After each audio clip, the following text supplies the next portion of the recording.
song. Did you choose that song just because you liked it, or was there a deeper meaning? Actually, it was nothing to do with me. It was all David Chappelle's vision and a music choice. He found the music before it was famous, before it was big. And he had a chapel on his property. So he was like, he's like, perfect, church, you, chapel, great. And Jade worked on listening to the song. So I didn't even know the words. I had no idea what it was saying, what it was meaning. I just wanted to be done with dancing and move on. So Jade really, I trusted Jade, and I, spent his family's here, and his family gave me a family when I was in London, which was really, really important for me to realize what family is. And I trusted him 100% because he knew me. I lived with him for 7 years, and then he just thought, he knew it was my last. He thought it was my last dance, and he said like, I just have to make it as good as he thought he can, and he joined the pieces. I gave him my favorite steps, and I was, Bereshika was a big inspiration to me. So I put like lots of steps from there, and Jade emotionally connected, and he was the one who listened to the song together for the dance. But Edith was the one who, how is it going to be seen, the visual effects, things like that. We've got time for one more question. Yes, please, Jessica.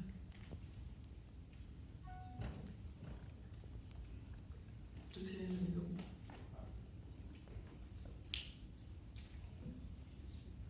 Hi, thank you so much for the really wonderful piece of work on professional violence. My question relates also to the Taking to Church. I know you became went viral. What did it mean for you? I know what it meant for a lot of other people, and they commented immensely about it. But what did it mean for you personally, that viral effect? I mean, it's actually became a really important point in my, it was like meant to be that experience. I spent, actually before that was with Mickey Rourke, and he told me how to get my emotions out. He was like, he was like I punched the locker before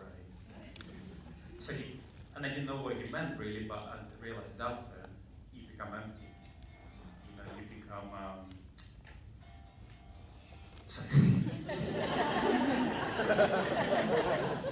you become, I don't know, like you become raw. It was like you see me as a kid dancing, and you see me there dancing. It's like, that's the only truthful, probably, experiences I had. And I cried for 9 hours, because I was like, I got really emotional, and I was like, okay, we're gonna do it in probably, 20 minutes. And it went on for 9 hours. So I was like crying for 9 hours. Because I couldn't sustain the emotions. So, I had time to think. It's like, am I okay with living up Bali? Am I okay living my parents, kind of living my parents back? I thought about my mother. I thought to Gabriella, like this huge movie producer, but she loves dancing more than anything. And David Chappelle loves dancing more than anything. I was like, maybe I'm missing something.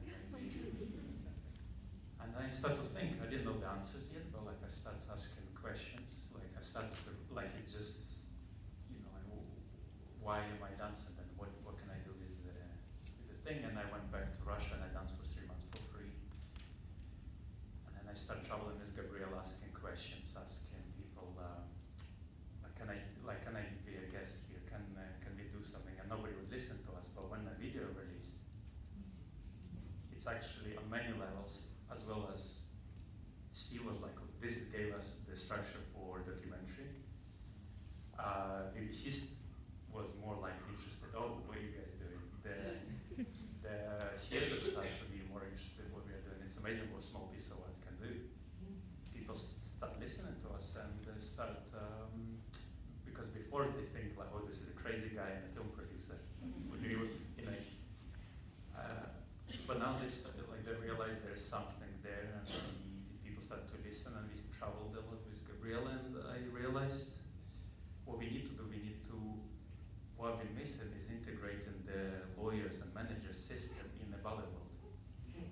I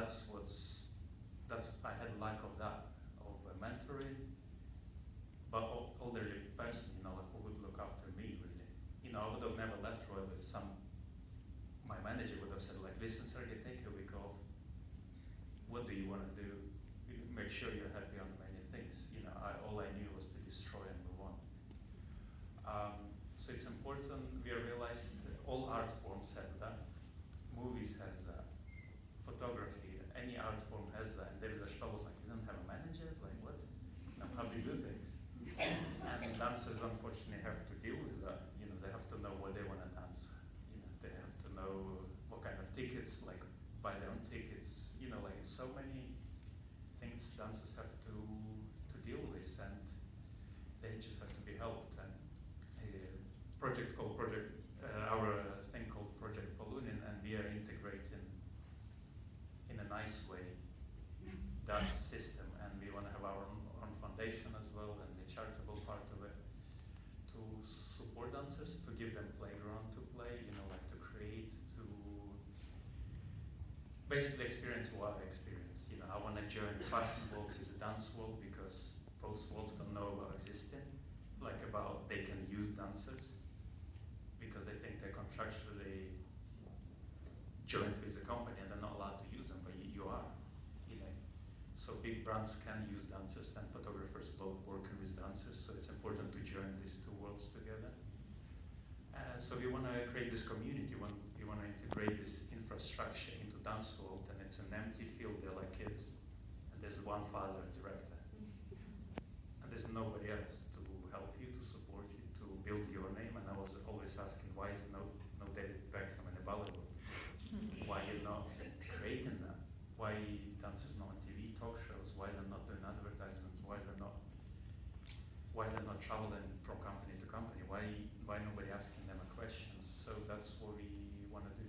That's what we want to help dancers. We want to protect them. We want to check their contracts.